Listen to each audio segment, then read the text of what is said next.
भारतीय शेयर बाजार उछाल के साथ खुला है। पॉजिटिव सेंटिमेंट्स के साथ शेयर बाजार हरे निशान के साथ खुला है। यूएस प्रेसिडेंशियल इलेक्शंस का असर भारतीय बाजार पर भी देखा जा रहा है। सेंसेक्स 235 अंकों के उछाल के साथ इस वक्त ट्रेड कर रहा है। वहीं निफ्टी के भी आंकड़े हम आपको दिखाएंगे। 69,000 के पार पहुंचा है सेंसेक्स, यानी कि एक पॉजिटिव सेंटिमेंट। जिस तरीके से डोनाल्ड ट्रंप आगे चल रहे हैं इलेक्टोरल वोट्स में, वो सेंटिमेंट भारतीय शेयर बाजार में दिखाई दे रहा है। सेंसेक्स में 235 अंकों का उछाल है। सिद्धार्थ जराबी जुड़ गए हैं तमाम जानकारी के साथ। सिद्धार्थ, डोनाल्ड ट्रंप का इलेक्टोरल वोट्स में आगे चलना, ये पॉजिटिव सेंटिमेंट्स अब भारतीय शेयर बाजार में दिखाई दे रहे हैं।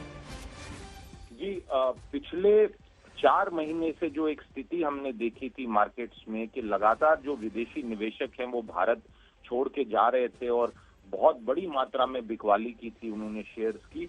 कहीं ना कहीं कल से जो चुनाव से संबंधित भी जो आपने बात कही उससे जुड़ी हुई बात भी देखी जा सकती है।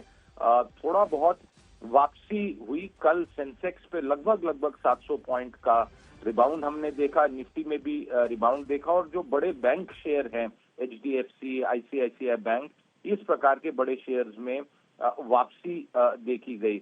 और जो चुनाव का नतीजा जो अभी तक के रुझान दिख रहे हैं और ये लग रहा है कि डोनाल्ड ट्रंप संभवतः जो उनकी लीड बनी हुई है 207 और कमला हैरिस के 91, उसको लेके भी शायद मार्केट्स में एक नया रुझान बन रहा है। हालांकि ट्रेड को लेके, एक्सपोर्ट्स को लेके, इंपोर्ट टैरिफ्स को लेके भारतीय एक्सपोर्ट्स के लिए शायद परेशानी बन सकती है, क्योंकि डोनाल्ड ट्रंप ने पहले कहा है कि वो अमेरिका में जो इंपोर्ट्स होते हैं कई देशों से, उन पे ड्यूटीज बढ़ाई जाएगी, इंपोर्ट ड्यूटीज। इसमें चाइना उनका मेन टारगेट रहेगा, बट भारत भी इससे बचा नहीं रह पाएगा। तो ट्रेड को लेके कुछ परेशानी है, पर जहां तक बाजार है, बाजार इस वर्डिक्ट से शायद थोड़ी राहत की सांस ले रहा है। क्या ये हम कल भी कंटिन्यू होते देख सकते हैं? हालांकि कोई भी शेयर बाजार के बारे में सीधे तौर पर प्रिडिक्ट नहीं कर सकता है, लेकिन क्या कल भी इसी तरह का पॉजिटिव सेंटिमेंट जारी रह सकता है? बढ़त के साथ खुलेगा शेयर बाजार, क्योंकि मंडे को ऐसा नहीं हुआ था। देखिए, आपने अच्छा सवाल पूछा। यूएस के चुनाव के नतीजे अगर आपको याद हो, 2016 में डिमोनेटाइजेशन और यूएस इलेक्शन रिजल्ट दोनों लगभग साथ हुए थे। नवंबर 8 की तारीख हमें याद करनी पड़ेगी। उसके बाद 2020 में हमने देखा। 2024 में जो सबसे बड़ी बात है बाजार की दृष्टि से, जिससे नर्वस हो जाते बाजार, कि अगर कुछ मिला जुला या बहुत ज्यादा कंफ्यूजिंग रिजल्ट आता और ये क्लैरिटी नहीं आ पाती कि यूएस में कौन बन रहा है, और अगर ये वर्डिक्ट जो है उसमें कोई कंट्रोवर्सी होती है, लंबे समय तक खिंच जाता मामला। अभी तक जैसा आप देख पा रहे हैं, जो इंडिकेशंस आ रही हैं, कोई डिस्प्यूट नहीं होगा यूएस में चुनाव के नतीजों को लेके। इसलिए जो भी होना है उस पर क्लैरिटी होगी।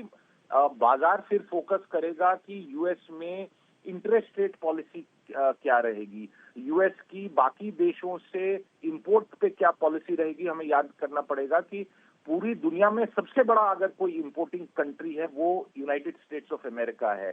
और डिफेंस को लेके भारत के साथ किस टाइप की रिलेशंस बनेंगी। हम डोनाल्ड ट्रंप अगर राष्ट्रपति बनते हैं यूएस के फिर से, तो वो भारत पे किस प्रकार का दबाव लाएंगे कि आप हमसे सामान खरीदिए, डिफेंस का सामान खरीदिए। आपको इन बातों की जानकारी है कि वो किस टाइप से ट्रांजैक्शनल रिलेशनशिप में बिलीव करते हैं। तो मोटे तौर पे ये मैक्रो क्यूज भारतीय बाजार देखेगा। बट सबसे बड़ी बात जो गाइडेंस है मार्केट्स के लिए, हमारे लिए, वो ये इस पे रहेगी कि जो विदेशी निवेशक हैं जिन्होंने लगभग $10 बिलियन की बिकवाली की, वो क्या करने वाले हैं। ठीक है सिद्धार्थ, बहुत बहुत शुक्रिया इस तमाम जानकारी के लिए आपका।